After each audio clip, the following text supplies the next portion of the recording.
Hey y'all, this is Moni. And this is Kat. Hey Kat. And this is the Fake Ass Book Club. Wait, can we both say it or no? Welcome back, you guys. It's the Fake Ass Book Club, and it's your girl Moni. And it's me, Kat. Hey, Kat. Hey, Moni. You look cute. Thank you. So do you. I appreciate you making an effort, and you look very well rested. Thank you. It's not just a look. I am. I actually got. Did you have plastic surgery?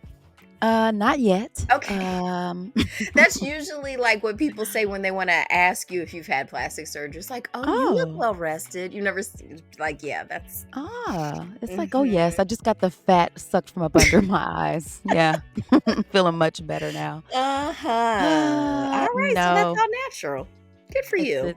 It's all natural for now. It's the ring light. But yes, no judgments when we finally do get plastic surgery. Thank you. That's why we do good for us. We do good for us.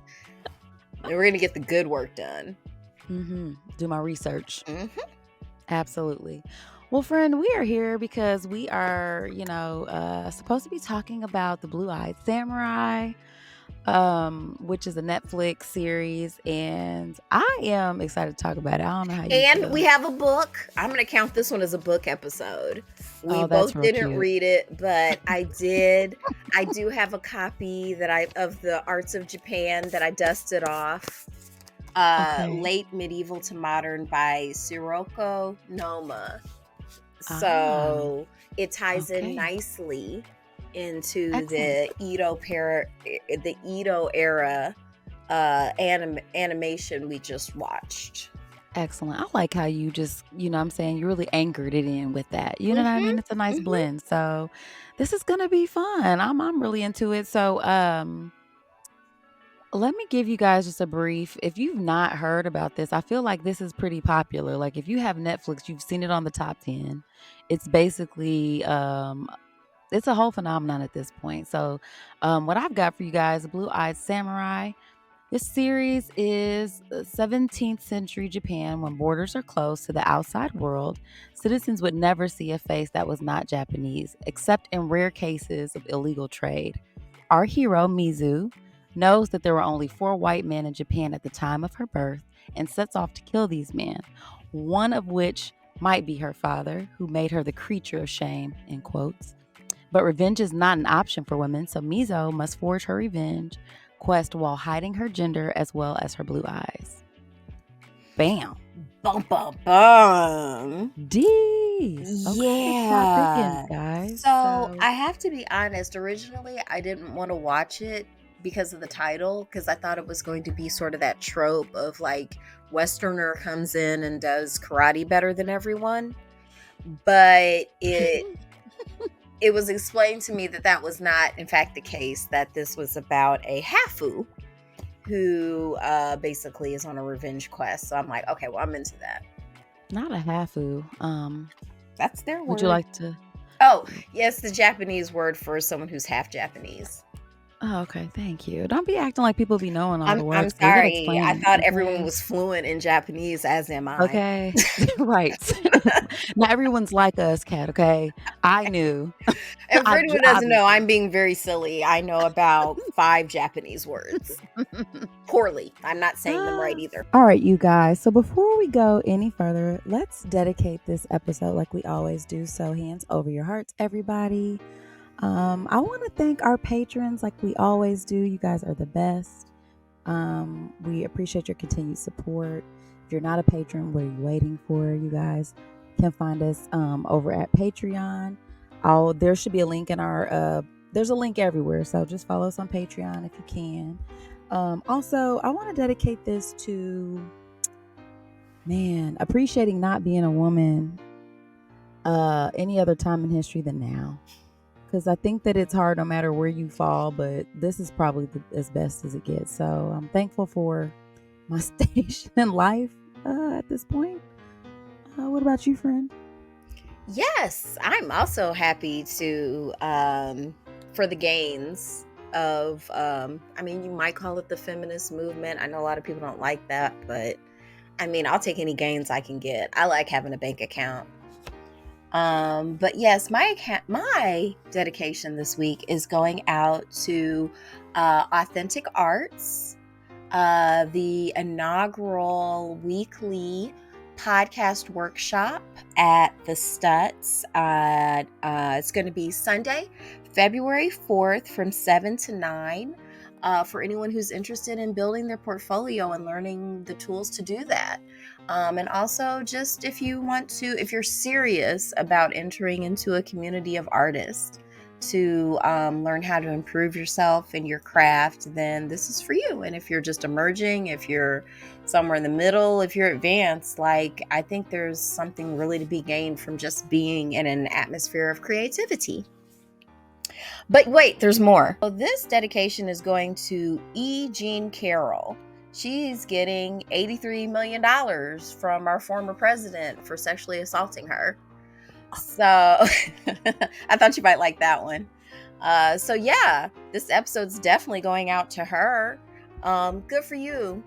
Run them. Tell them to run it.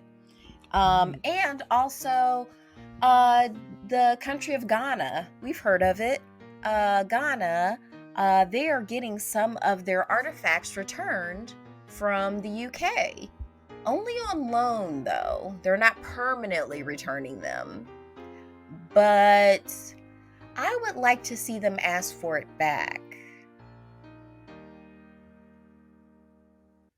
Dedication over. Because nice try. You're not getting it back. It's like, for realsies. Like, really, it's so. I suggest anyone who's interested in it to go look it up, because to me, it's so interesting the language they use to justify keeping these stolen items. Which is, there's no other way to put it. You're just keeping these stolen items, which once again have not just cultural but spiritual significance for these people. So, But I didn't steal it. Someone stole it a long time ago, and and they now gave it to me. I'm used to having it. So it's like both of ours. That's why I'm letting you keep it for a little while, and then you just got to give it back. This is me being responsible. Because what are you going to do with it? Anyway, we're not here to talk. That was my dedication. We're going to talk about other types of horrible incursions of Europeans onto cultures that they think they're superior to. Oh, oh, you guys, the talk is so real. That is exactly what this was, though. I mean, like, I feel like before we move on any farther, you guys, if you've not seen The Blue-Eyed Samurai and you genuinely want to be surprised and want to let that piece of art unfold like I got to do, like, I Stop totally here. respect that. You can come back. We live on the internet forever. What she said. So I definitely want to kind of get into the story part of it. Actually though, before we do, I know you said you had like a little information about the creators of this particular piece of art. So maybe you can share that with our listeners really quick before we get into it. Do I ever? Okay, so this was actually written by a wife-husband duo, Michael Green and Amber Noizumi. I'm doing my best. But Amber Noizumi herself is an interpopulation person, or being European and Japanese, and just sort of the very intricate and complicated relationship you have with culture when you're intercultural. Mm-hmm. Yeah. But but this is also like, it has 100% score on Rotten Tomatoes.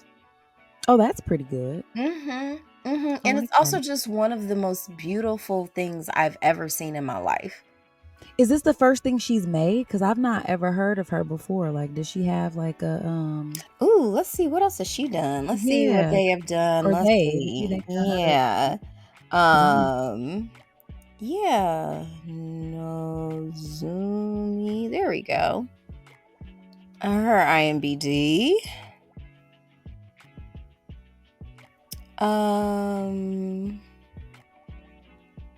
That's it. Shut up. Damn, they came out swinging then.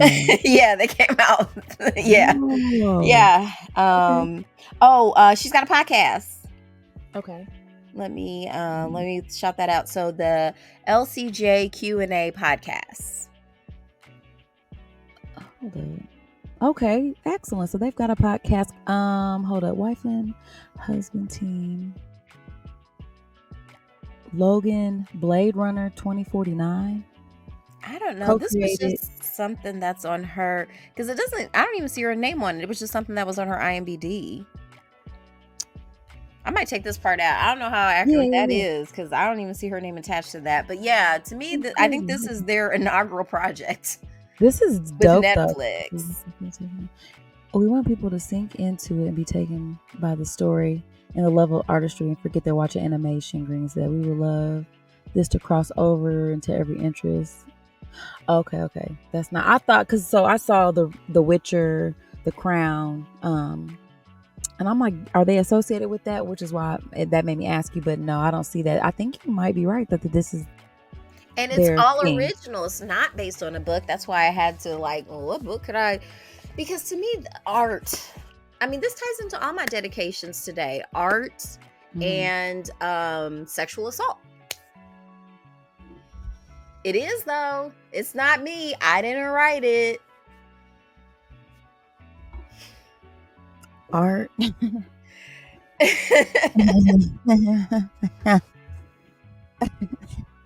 Well, there was both of those things in this. Those were for huge sure. themes, because if it weren't okay, so let's get into the story for people, because our main character is Mizu, who we're introduced to as this blue-eyed ass kicker.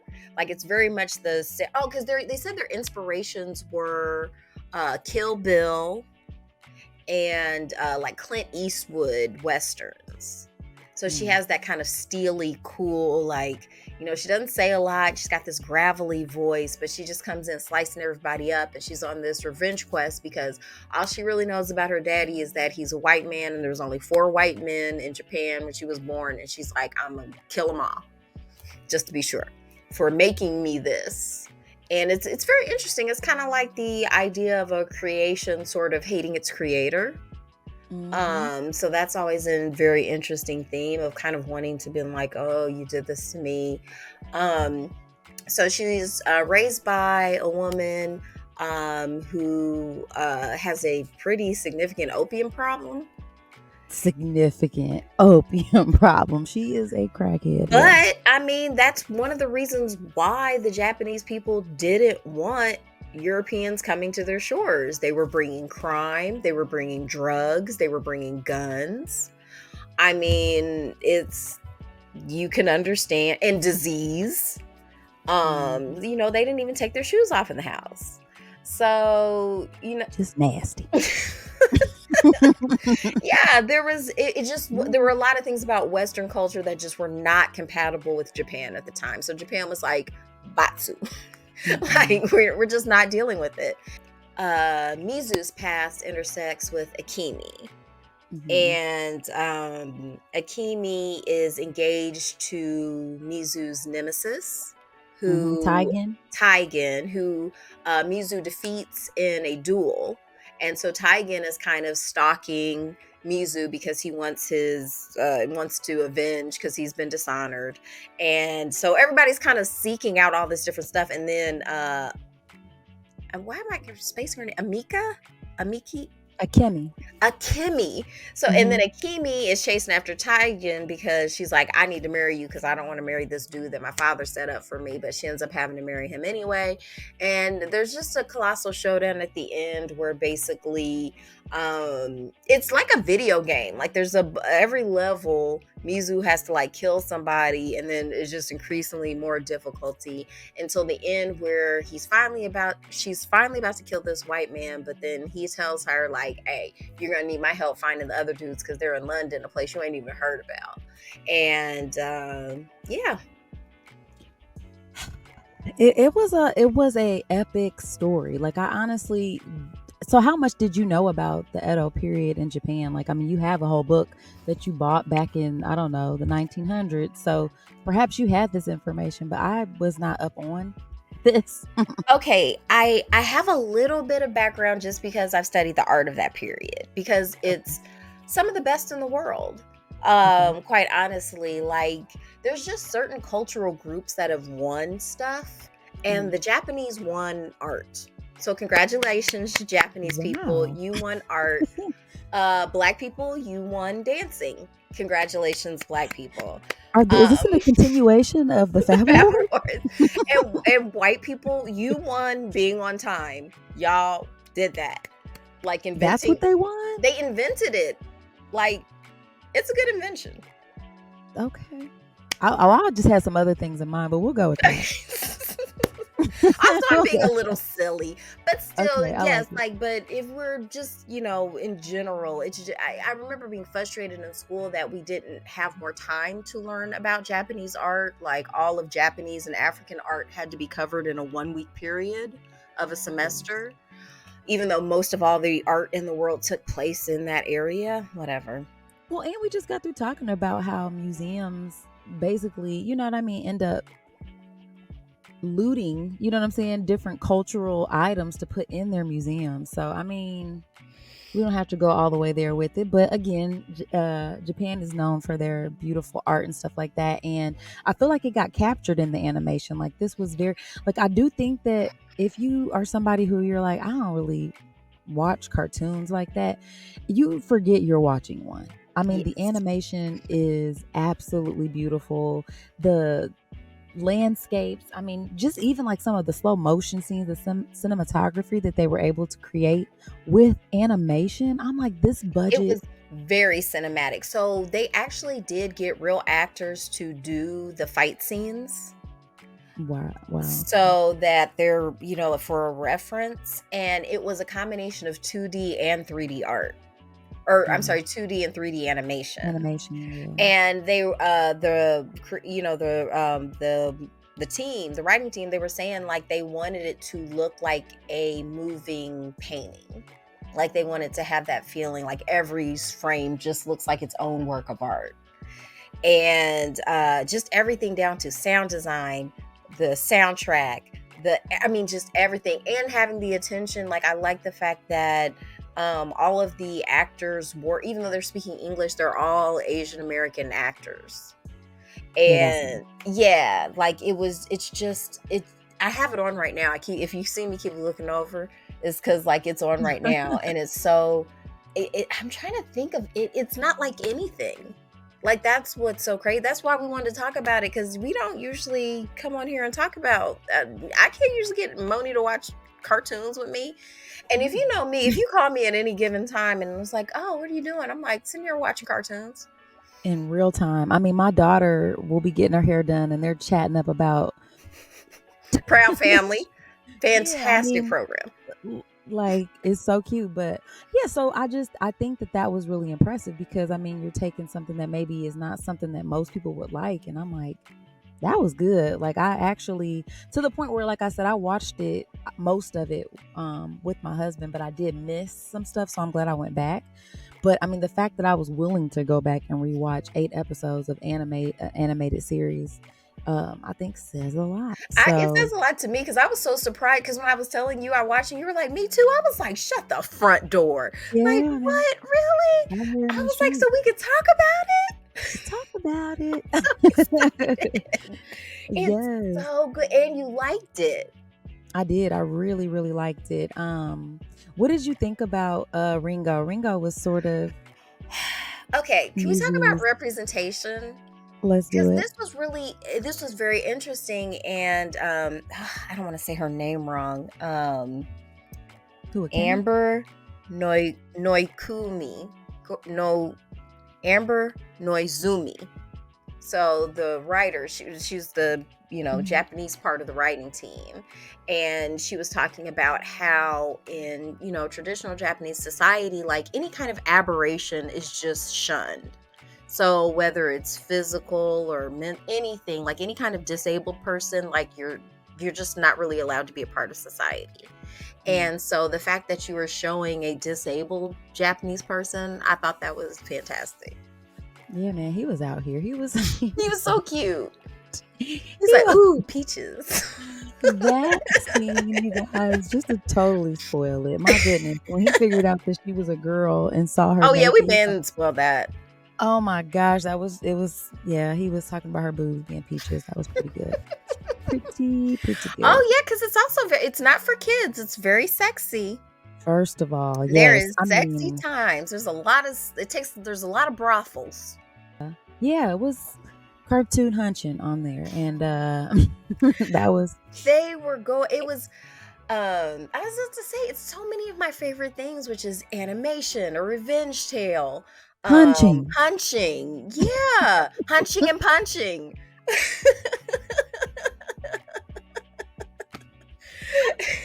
It was like, and showing food, because Ringo was a chef and he thought he was sweet out here. I loved when he found out he would go to the big city and he was like, oh, I ain't shit. Right. I didn't even know. Oh, we've all been there. Oh, it hurts so bad.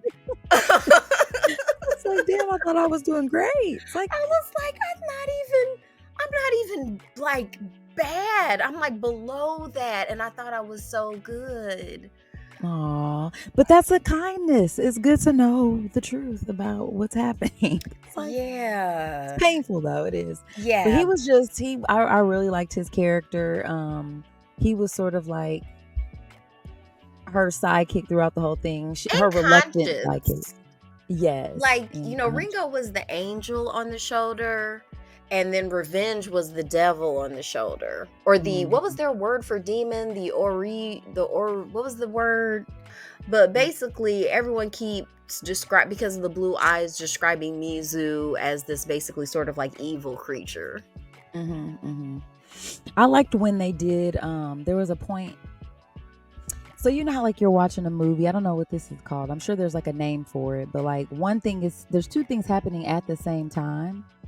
It's not the same thing, but like the emotion behind what's happening in this one scene is also kind of being mirrored. Yes. Yeah. So they're sort of mirroring, and there was like a puppet show. Oh, that they were doing. Oh, it was a parallel storyline. See, I knew there was a name. I don't know. I'm just saying that. I don't know if that's the official term. But... Well, that's what we're calling it for okay. now. Okay. Parallel storyline. And I like that, they're doing this sort of puppet story, and it was like I think it was like a cultural story that they tell. Like it was like a actual, big artistic production, and it was talking about or whatever the word is for demon. And it happened because one of the characters in the story, she loved a man, and then like he did her wrong, and then that spirit overtook her, and like she turned into that. And I thought, well, you damn right, a woman scorned.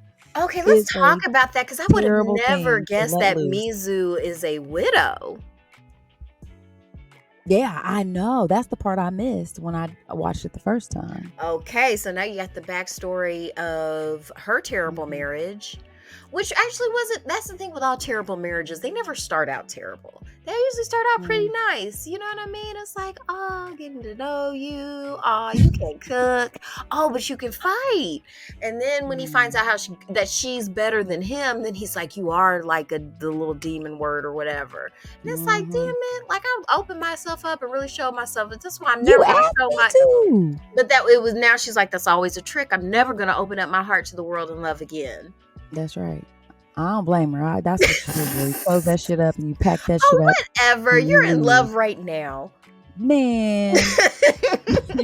He never did. He ain't deal with right. Now, that was so cold. Maybe I should challenge him to a duel and then whoop his ass and see if he still loves me. No, I can forgive that. Like, if you got mad because I beat you, I get it, man, ego, whatever.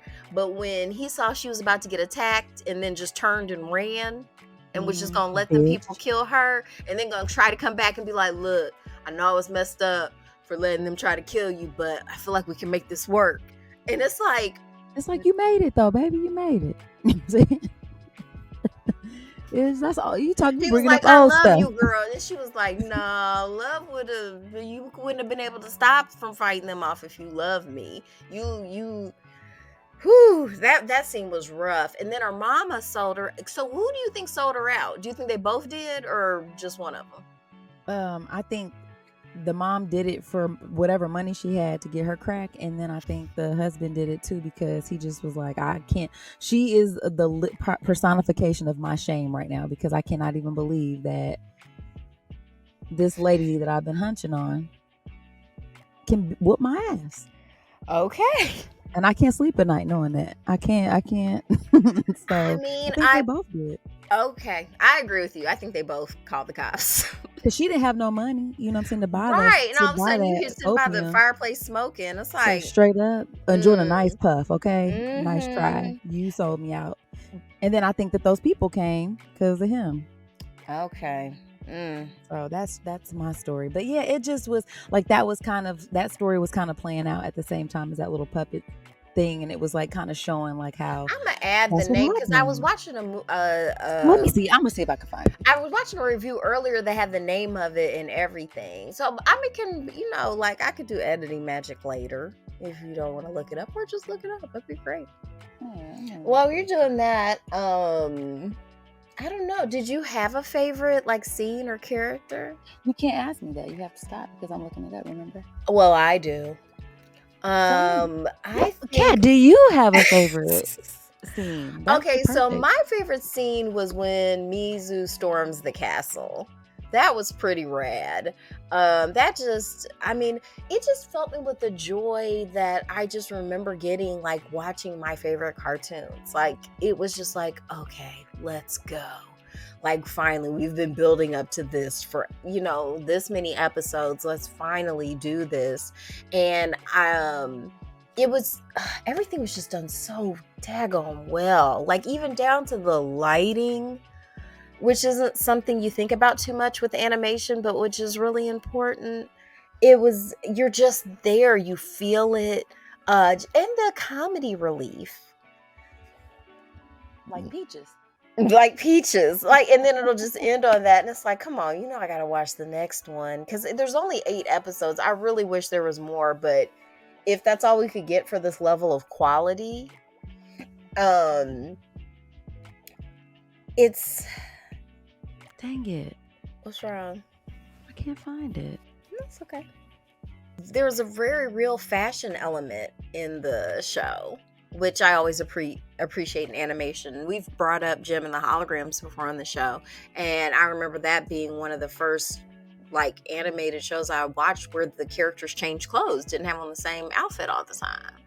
I love that. I did too. And now realizing like the work that animation takes and like choosing that, I'm like, thank you so much. Like, so they actually brought out like old like clothes, like they just I really want to watch a whole documentary. Like every documentary I watched was only like 10 minutes long.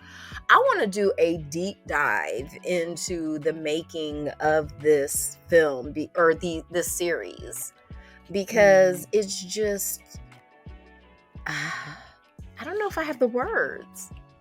It was beautiful. Yeah, from, like I said, even just the background stuff to the, you got to see the costumes of Akemi, like when she was in her full traditional garb with the hair, with all the combs, and just even the scenes with the cherry blossoms and stuff. I was like, oh my gosh, this is super beautiful. Like everything was just, you could tell they put a lot of time into it.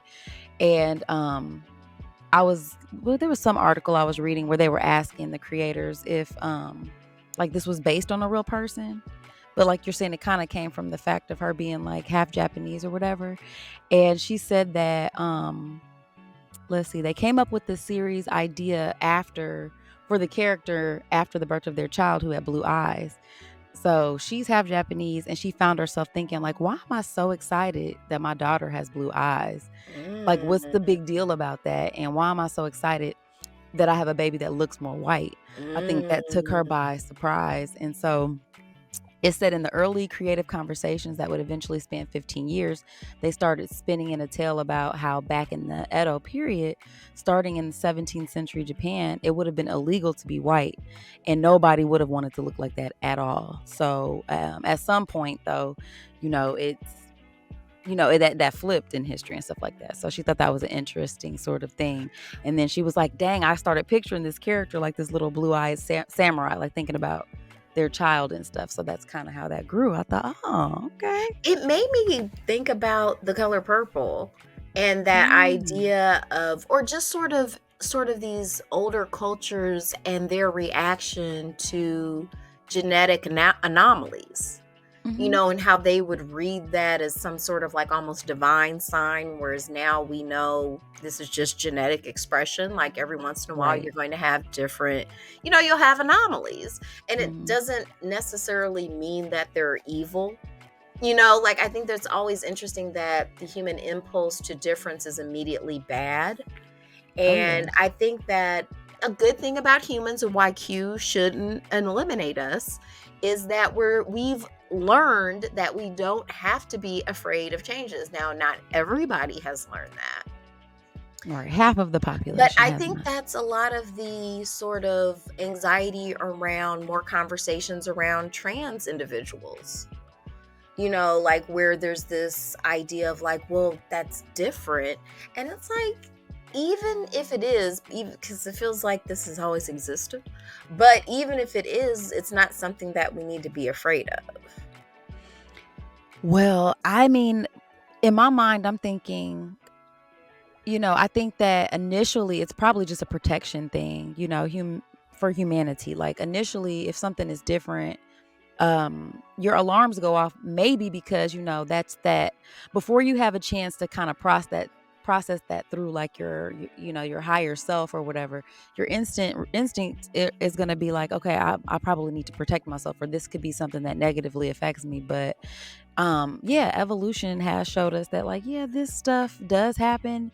But I think that it's interesting when we still willfully decide that, like, even with all the science and all the knowledge and all the books and all the conversations that are had, people still choose to stay ignorant or just flat out deny like what is objectively true. Like that, the fact that these the person they're going to vote for president just got found guilty of sexual assault and they're going to vote for him anyway.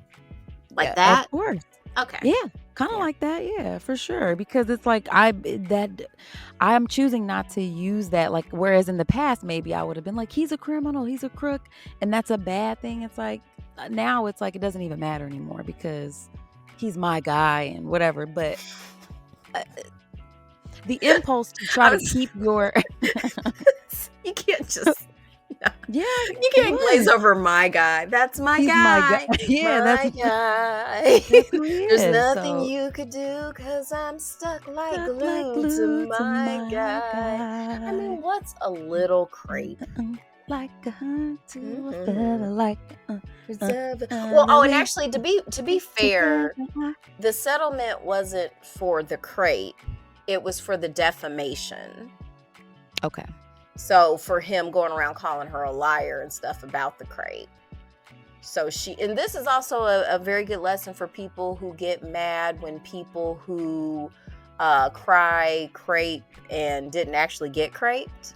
You can sue those people. Like if people spread lies about you, it's a whole headache. You got to go to court and it takes years and years and it's very expensive, but you can do it. Oh my goodness. She's proof. Yeah, that's wild. That is a nice little side note right there. But yeah, I just think But yes, we don't have to but it's interesting to see it play out with another culture because we're so used to seeing it played out the other way, but it's always dumb. Yeah, and it's not right. It's not insulated, but I was gonna say, like, I definitely understand the impulse to like want to protect your culture and not want to infiltrate it by, especially when it's like this kind of stuff. Like you said, I mean, like, Drug okay, dealers. yeah, like just straight up. And I mean the white Coming in thugging. The white man who plays Abijah Fowler in this. I mean, just the way he looked and everything, it was like... You know who he did remind me of? Claw from Black Panther. Okay. Yeah, from the I can first see Black that. Panther. I can definitely The see that. like instead of South African, was he Scottish or I think so, yeah, okay? 'cause I'm pretty sure he had a kilt on at one point or something Oh, similar. I like a kilt. And he was talking about the famine and stuff, so I'm imagining he was This says Irish. not. Do you like kilts? I mean, I don't really think about them, but Okay. I just they're But cool. like, I do you mean, like to see a man in a kilt? Like sometimes you go to a fancy function and there'll be like a guy in a tuxedo and then he has like a kilt on at the bottom. it's always fun and festive. I like when people wear their Their cultural garb. garb. I'm always interested in seeing it. Yeah, Like, I like would a I want to kilt. see my husband in one? Yes. Probably, yeah. And do a little dance. Yeah, you know what I'm saying? Shake something. No, I'm just kidding. He would hate that. But no, I like a kilt. I think that's a good look, but not on Abijah Fowler. He was the worst. He was so gross. And Wait, what was up with his? Like he said, he was accounted for all his bastards. Did he turn them into zombies? he said that they were in the halls of that. Remember how she went through That's what the I'm thing saying. and Were all those those? things zombies? Oh, those I don't know. I thought we were talking about the corpses like that had deteriorated down into skeletons. No. Oh, I thought he was talking about them things that were attacking him on the way to fight that giant. Oh no, I just assumed they were on drugs, but no, I thought the dead babies were like the skeletons, but maybe both. I don't know. Oh. Oh, that's okay. Like So all of those kids. okay, I think here's they something were. that's missing from the story. So, just like I said, we already gave the spoilers. So the woman that Mizu thinks is her mother turns out to just be some woman that was hired to take care of her. Yeah. And it was just simpler for her to think that was her mama, but she wasn't. And so her real mom, it looks like maybe died trying to protect her on some Harry Potter stuff. And so it's like, what was her Wow. relationship to these men? Because they make it sound like it was crepe, but maybe it wasn't. Like, was it out of a relationship? Like, because someone was paying that woman to keep her alive. Because I'm like going with crepe. she stopped coming around when the money ran out.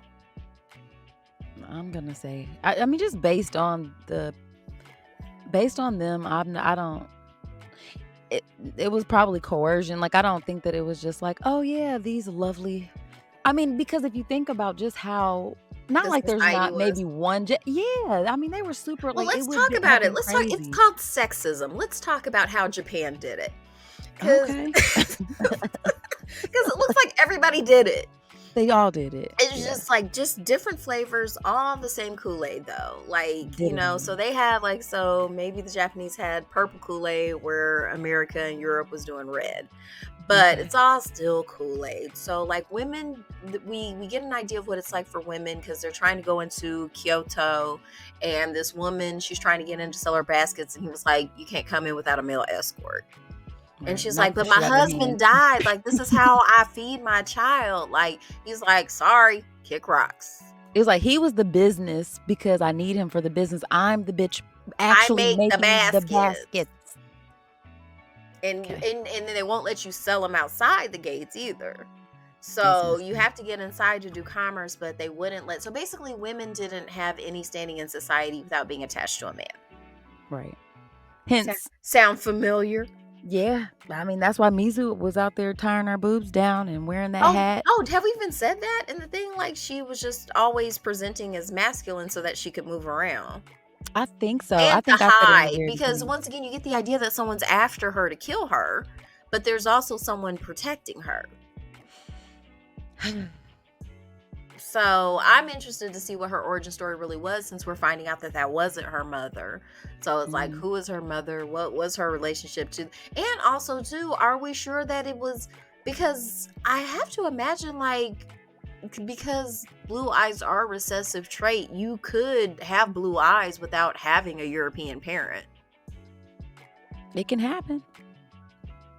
They act like it can't, because there's indigenous cultures that it's like that don't have nothing to do with European. Yeah, Like, you I can mean, trace the their odds are DNA more back. likely if you Sure. have, Mhm. one person with dominant and one person with recessive. The odds are more likely, but Sure. it's not impossible with, No. two brown-eyed people. That, just remember, that's like a little cheat sheet. I remember learning that in 6th grade, and I thought it was super cool. That 2 brown-eyed people can make a blue-eyed child, but 2 blue-eyed people can't make a brown-eyed child. Mm-hmm. Doesn't happen in reverse. No, because of how dominant and recessive genes work, but we don't have to create hierarchies around it. Well, I don't know. Like, I think that it was messed up that her whole quest was based on the fact that she just, like you said, hated herself. Like, she just was like, I can't even believe that I'm here. And now I gotta kill and everyone hates me. Yeah, like except Ringo. Yeah, Ringo. He and was, Tejan. or the sword guy. Yeah. Yeah, he was blind. He was like, well, I mean, I can't see, so. Oh no, not Sword Father. Oh, Sword Father liked her because he couldn't see. He's like, he's like, I can't see, so I can accept you. Yeah. Now, if I had eyes, he's like, I know you're ugly, but I don't have to look at you. Yeah, he's like, that's not my problem. I really like those scenes, and that was another representation of a disability. Yeah, but he was getting around though. He wasn't nothing stopping Sword Father. Oh my gosh. And just the sweet way he was like, it would be nice if someone made tea. When she was sneaking in the barn. Yes. Like it was there was so much heart in this bloody revenge story. Understate how bloody this was. It was extremely. Yeah, and I'm not a big fan of gore, but it is easier to digest when it's animation. I do. I agree. It is. It's, you know what? Because I'm trying to think. What's that one cartoon I've seen and it was kind of like this? Is this considered anime to you? No. Okay. So why wouldn't you consider this anime? It's not really in the Japanese style. Okay. I think that's why I kind of enjoyed it more, because that was the other thing too. I thought it was an anime, and I like looking at animes, but I don't like how they sound. Like they have a very specific sound, and then there's the rhythm of it. It's just I'm more used to Western storytelling. Right. Okay. So, but I would say there's a lot of elements, that are kind of similar, maybe in theme, but like it's still not the. No, it's not anime. Okay. I agree because the creators are saying it's not either. Oh, okay. Yeah. So, but I forgot where I was going with that one though. Oh, sorry. No, that's not your fault. Oh, I forget where I was even gonna go. But anywho, Blue Eye Samurai. Okay, yeah. Oh, is it anime? It says no. It's decidedly not anime.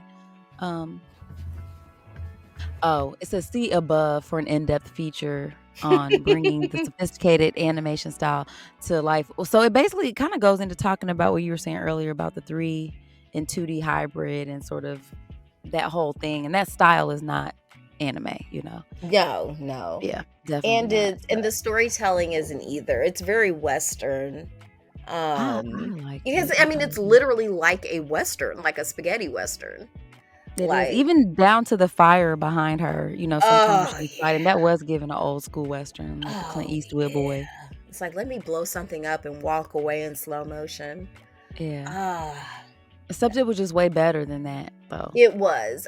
Those Westerns end up being corny. You're like, man, so you mean to tell me he was outside the saloon, he had the whip and grabbed him, and then we can't find him, we don't know where he's at? That is kind of an example of Westerner comes in and does everything better than everyone else. So come on. Yeah, come on. No, yeah, I didn't want it to be one of those things where it was like, because they're using the term samurai, which is very, culturally specific. So I didn't want it to be like Tom Cruise as the last samurai or Brad Pitt as the Mexican.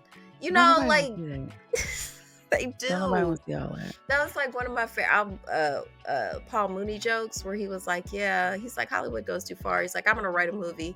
It's called The Last Nigger on Earth, starring Tom Hanks. That would be hilarious. It would. How are y'all pulling that off? I need to understand what's going on. It'd be a hit. I mean, you got Tom Hanks. Like, oh man, Tom Hanks can do just about anything. So yeah. I'd have to see it. I can see the poster now. It's like Tom Hanks. Oh my God. The Last Nigger on Earth.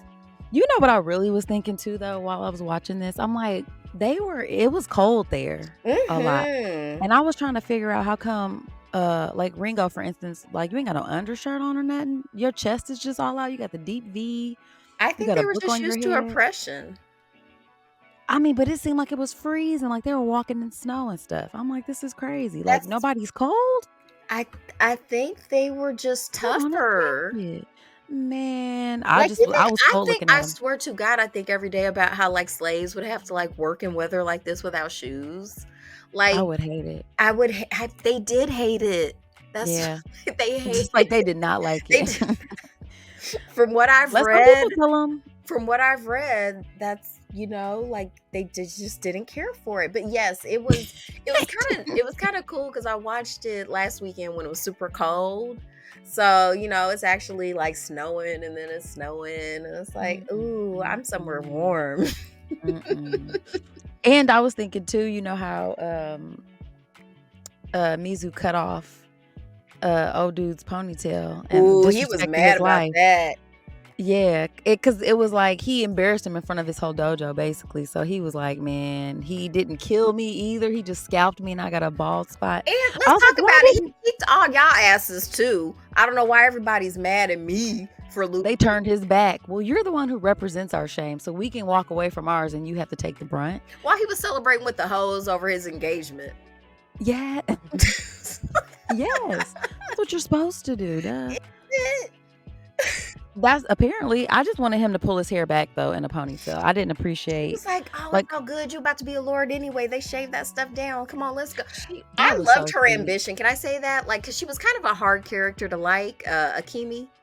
But like, the more I got to know her, the more I was like, you know what? She's just trying to get hers. Like. Yeah, man.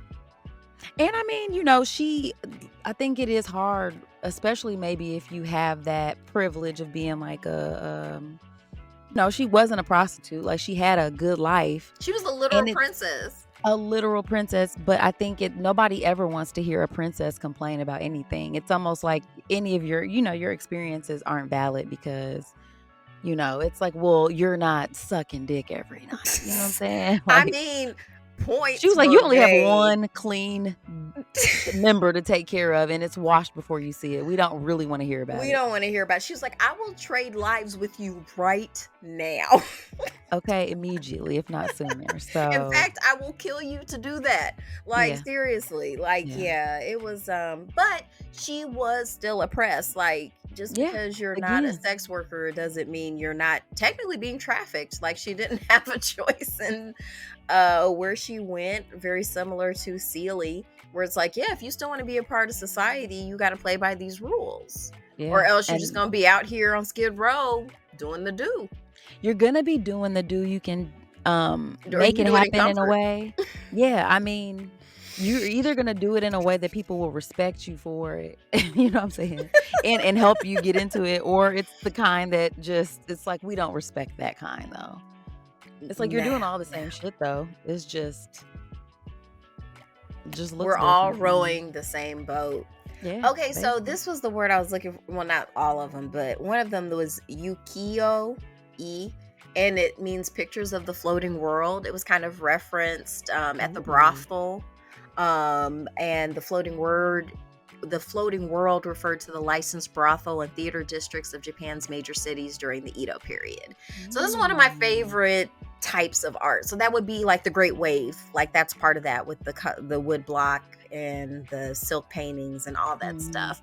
Where yeah, and I'm just like, there's still that pursuit now. I think people want to just have that permission to just enjoy pleasure, which was what that kind of Yukio sort of idea was. Oh, because I like that idea of the 12 and 20 positions. I'm gonna look that up. Right. The dad was like, I'm gonna give you these 12. Unless you're a professional, you don't need to know the other ones. But she seemed to know quite a bit. She knew that foot stuff was a thing. Like, because she was trying to, when she was gonna like masquerade as a sex worker, she was like, yeah, I'm gonna be kind of like people who are into foot stuff. Absolutely. And I'm pretty sure they fetishized that. Like, I'm sure there was no mistake about what men, you hear stories and stuff. So she probably just played up what she kind of knew. Okay.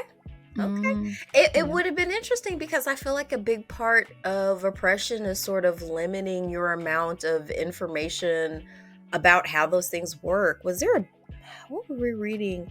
Like I feel like there's just different times in like history where women don't even understand like how reproduction. That was actually here in America. That was part of what they were trying to lock Margaret Sanger up for, the woman who Oh started Planned yeah. Parenthood, which was like illicit knowledge, basically of how your body works. Well, we can't control you if you know how. Well, where we gonna get our ignorant workforce from?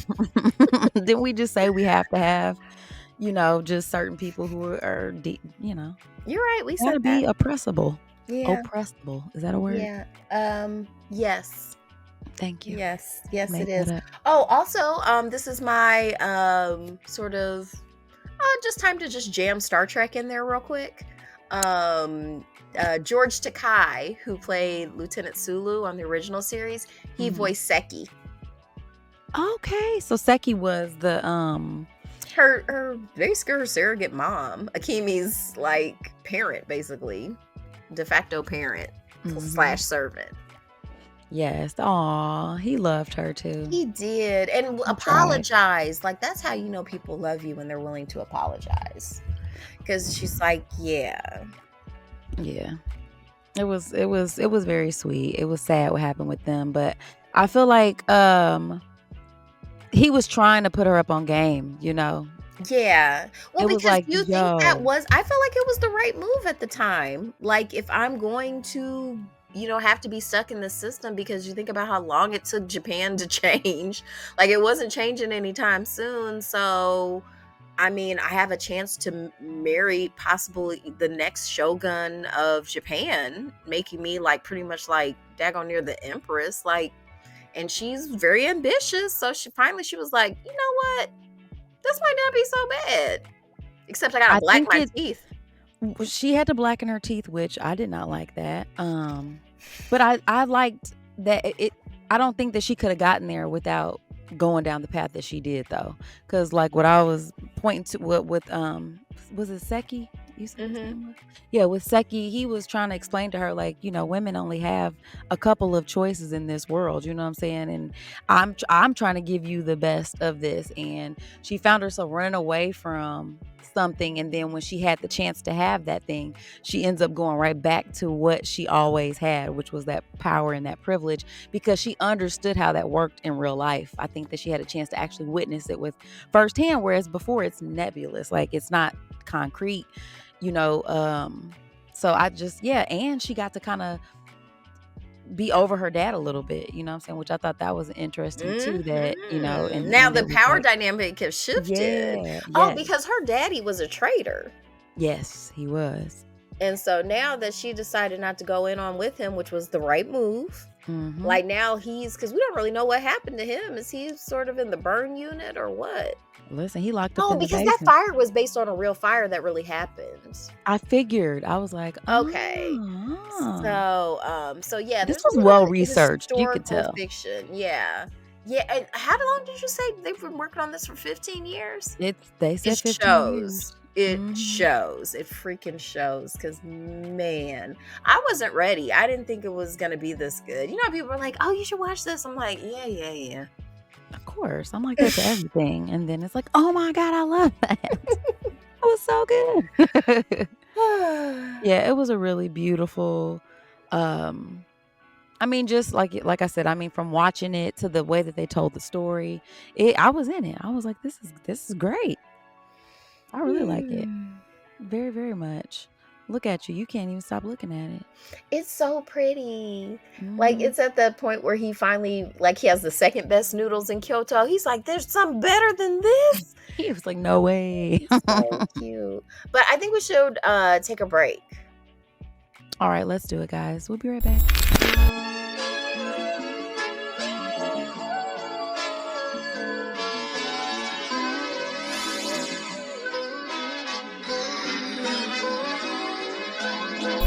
Welcome back from the break, you guys. Mm. I So, am respectful okay. and dignified. Mhm. I like it. I can tell by the cup that you have.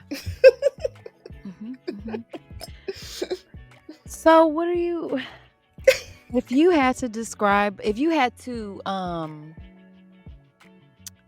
don't know, like speak to the people who maybe wouldn't normally see this, because I feel like I gave my little spiel.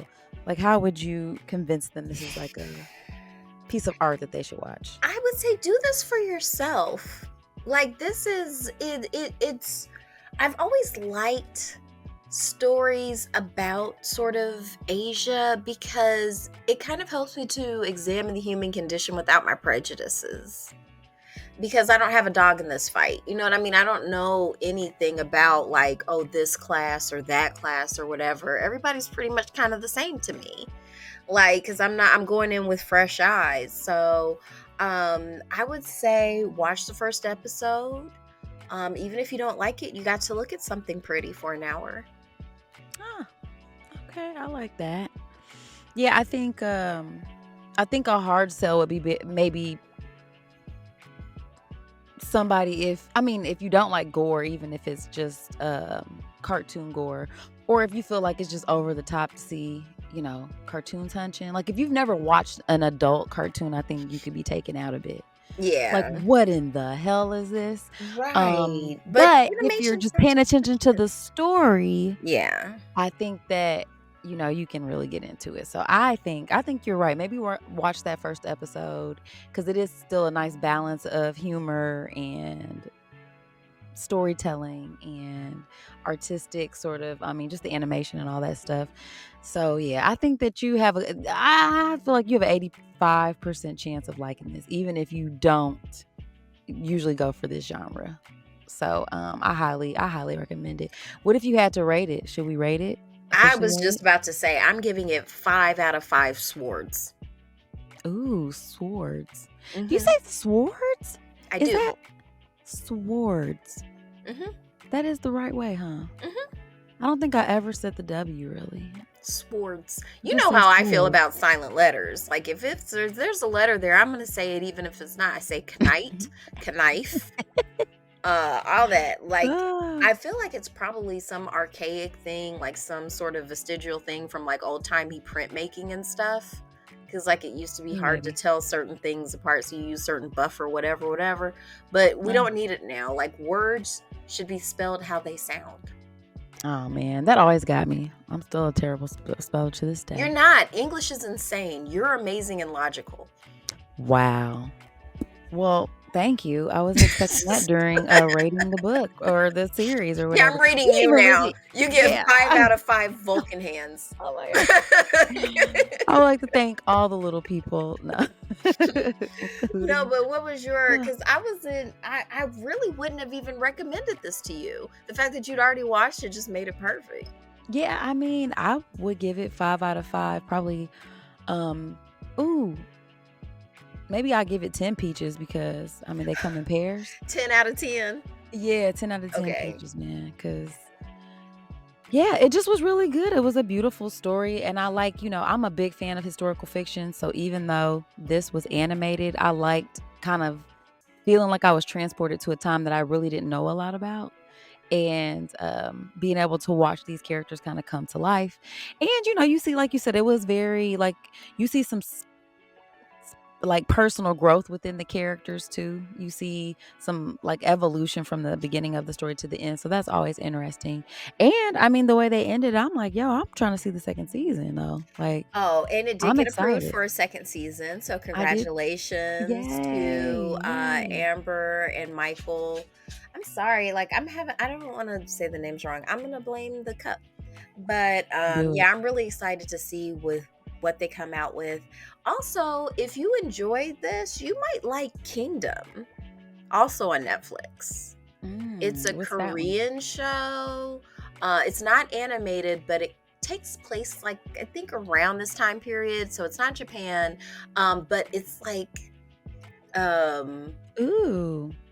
it's good. I watched it during the pandemic and binged it. I think it's got 2 or 3 seasons and a lot of Ooh. similar themes, except it's I don't know, I don't want to spoil it if Okay, you but watch. it's Yeah. But if you liked this, because it's something I wouldn't have really recommended before, but since you liked this, you might like Kingdom. It's one of the best things I've watched on Netflix. It was so good. Really? That But okay. Korean cinema, because it's the same thing. It's a series, but it's very cinematic, Yeah. and I'm liking it. Okay, I'm with it. I'm gonna have to check that out. Wait, did I rate it? You did. You gave it 10 out of 10 peaches. Oh yeah. You're Okay. welcome. And this is the well rested me, apparently. That's crazy. Well, it's late now. Okay, that is true. It's like now I'm swinging back into the pendulum of tiredness there. Yeah. Yeah, friend. You keep giving me out. That's really nice. You're I appreciate that. fantastic. You That's nice. deserve. I appreciate that, friend. But yeah, overall, man, it was really good. You guys should check it out. I do think that it was Even though, wildly also entertaining. really quick, because this is why kind of fuck you, Netflix, because they keep trying to do that thing where they won't let you share your password. So like if, like for instance, my son's in college, and so now he can't use the password even though he's used it for the first 3 years, and now his last year of college he can't use the Netflix password anymore. It's like y'all are like, but also I'm not canceling because these are fantastic programming. And they know you're not, okay? Yeah, but I'm like, I don't like that at all. I'm like, it's mine. I can, like, because they keep giving that prompt. It's like, this doesn't look like your household. It's like, first off, stop reminding me that you're tracking me. It's creepy. Like, and Yeah. Giving also, stalker. it wouldn't let me cast. Like, I have it on my mobile device, so I was trying to cast it onto like a smart TV at work, and it wouldn't let me do it. See, they know about all your shenanigans. They're not having it. It's not shenanigans. I'm not even doing it the like sly way, because I could do that. Making money the But fly way. it wouldn't recommend me stuff. That's the thing. Netflix algorithm knows me better than most humans. I mean, it's like, how much money do y'all need to make though, actually? That's and we talked about this too. Maybe there just needs to be some diversity in the way that they bring in money so that they're not trying to, you know what I mean? It's like going to that one restaurant where you're like, God damn, y'all trying to make all y'all money up front. Like, y'all ain't trying to build no goodwill or nothing. Yeah, like Okay. McDonald's be like, well, you have to pay for the sauce now. And I'd be like, you know what? Yeah, come on. Goodbye. Yeah, this is dumb. And you got to ask for it. They won't even just put it in the bag. They sure won't. Actually, Like, I don't want no ketchup. sometimes when you ask, they don't put it in there. Yeah, and then you can't drive away. You got to look first. Yeah. I don't know. I'm that bitch. I'm going to hold up the whole line. I mean, that's just the thing. Like, you have to make sure, once again, but this is not what we're here for. Tangents. Come on back. Okay, we're back. But I did have a conversation with my daughter today about how ordering food is a very specific thing. Like, you have to know how to. Yeah. It's a skill. It's a skill. Just like ordering things online. It's a skill. Consumer, being a savvy consumer. Yes, indeed. That's funny. We were talking about that as well. Just this week, but it's good to know. It is good to know. So was this series. I really enjoyed it, you guys. I'm excited to spin the wheel, so I think we should do that now. Let's spin it. Okay, so a book, like for real. I know I kind of fake had a book today, but this time we are going to be reading How We Ended Racism, Realizing a New Possibility in One Generation, written by Justin Michael Williams and Shelley Tygelski. All right, let's go. So where did you find this book, friend? Was this recommended? No, I think I was listening to Chelsea Handler's podcast, and she had them on as guests, and they were just talking about how they didn't like the conversations around racism and sort of diversity and just the way we talk about it, like it's always going to be a problem. They wanted to talk about it from a point of view of what it looks like to actually live in a world where this isn't a thing. Oh. Yeah, I guess, because, I mean, it sounds like a bummer, you know? The book. No, it sounds hopeful. It's How We Ended Racism. I think it sounds like glorious. Well, just the word racism being in the title. You know what I mean? I get it. That's what I'm saying. Like, I get why maybe there has to be books like this, because, like, it does something. Like, as soon as you hear those words, it's like, oh, my God. Like, whew, like even I'm tired of hearing about it. I don't know if you heard about in the news about how a lot of universities are banning diversity programs. Oh yeah, and corporate. But places. I think here's the thing. Things just come down to branding. We need to stop calling them diversity, exclusivity, all that stuff. Let's just call it what it is. Desegregation. And make these people make a case for not desegregating. Like, make them say it like that. Let's use very plain language instead of this lofty diversity and equity and inclusivity and all this stuff. Forget all that. Like, it's just keeping things from being segregated, because we worked as a country really hard to segregate stuff. So now we need to work just as hard to unsegregate it.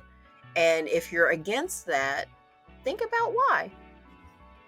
Yeah. And then, I mean, even that language I feel like is, I don't know if there's a new word for that. 'Cause I mean, no, I don't want to use a new word for it. I'm going to use the word that we've always used for it, so everybody knows what we're talking about.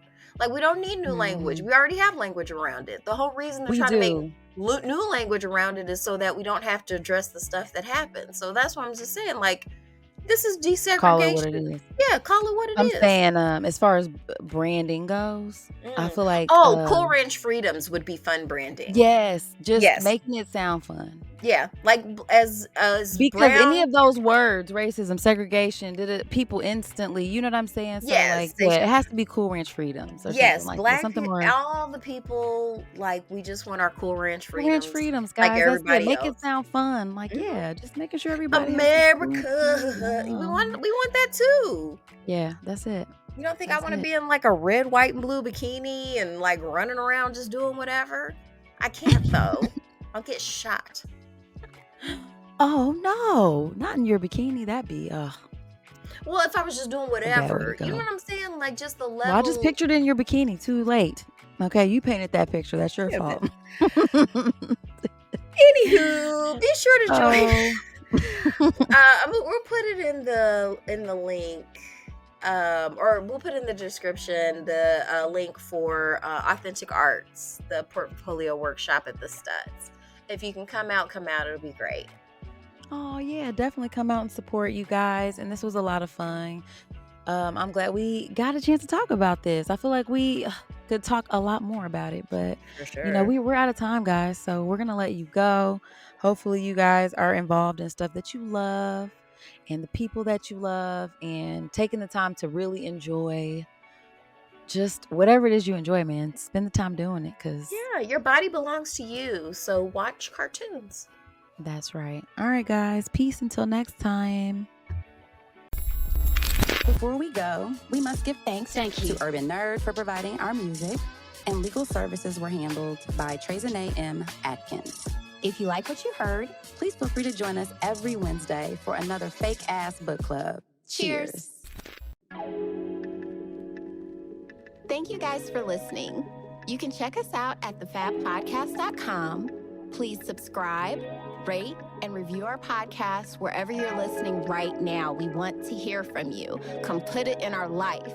Thanks again, and until next time, peace, love, and the Fake Ass Book Club. We out.